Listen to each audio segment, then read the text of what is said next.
Hi, I'm Melissa Maker, and I'm here to talk to you about very important things.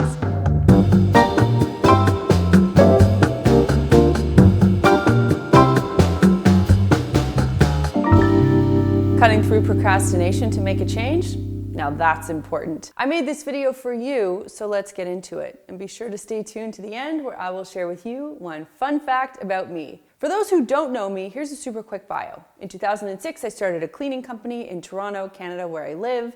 And in 2011, my husband and I started creating YouTube videos about cleaning. And today we have over 500 videos and over 1 million subscribers. I've done a bunch of other things too, like write a book, launch my own line of premium microfiber cloths, speak for the FBI twice, and a bunch of other cool things. If you want to learn more about my entrepreneurial story, I'll link some resources for you down below, but at least you know I'm not a hack.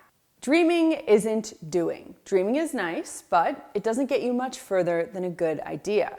What holds people back is fear and excuses, and the idea that starting something is risky. I've got a 3-part series about procrastination where I'm going to unpack these barriers in more detail.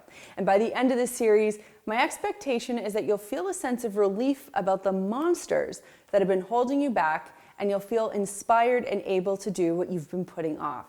I like to shine a spotlight on things that scare or hinder me. That way, they can no longer prevent me from moving ahead. When I don't examine what scares me, I live in that fear perpetually. So let's look at a few common fears that I hear from people who want to start a business or make a big change in their life. The first one is fear of failure. It's easy to not fail if you never start something. Failing isn't bad either. I've never failed in vain. I've learned from each one. Failure is really important because it makes you a smarter, more agile, and more prepared person. When you fail at something, you can pick yourself up and move right on to the next.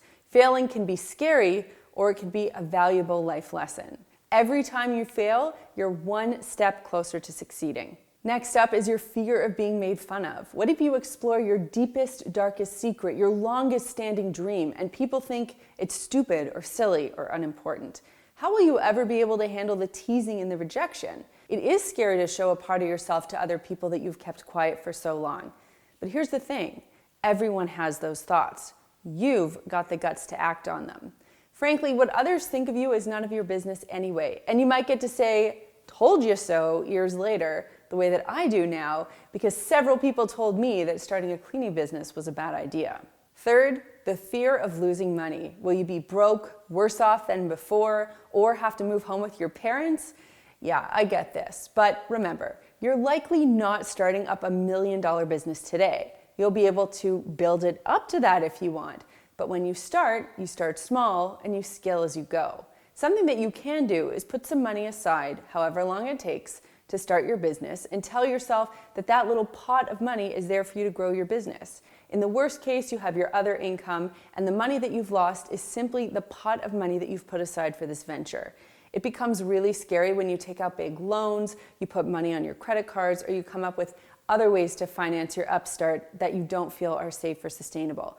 That is scary, but you can mitigate this if you plan ahead, put some money aside, and tell yourself that even if you do lose it, it's okay, because you can always earn more money.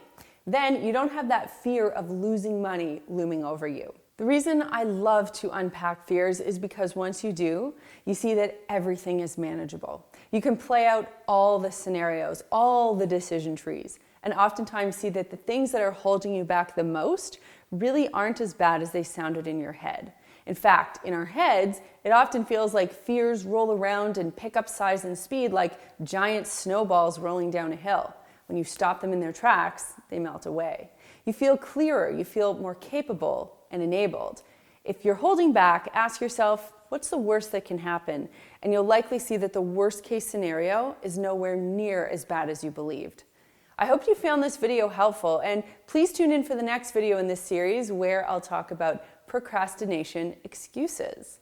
I'd love to know in the comments down below what fears are holding you back from doing the next big thing in your life. And please, also let me know what other videos you want to see more of. I'm trying to focus more on business and motivation content for the next little while, so any ideas I would appreciate. Now here's that fun fact about me. From about 16 to 30, I drank coffee every day to the tune of several cups. I was told I had to stop drinking coffee when I was 30, and I've been off it since then and off caffeine since 33, which puts me at 3 years caffeine free now and 6 years coffee free.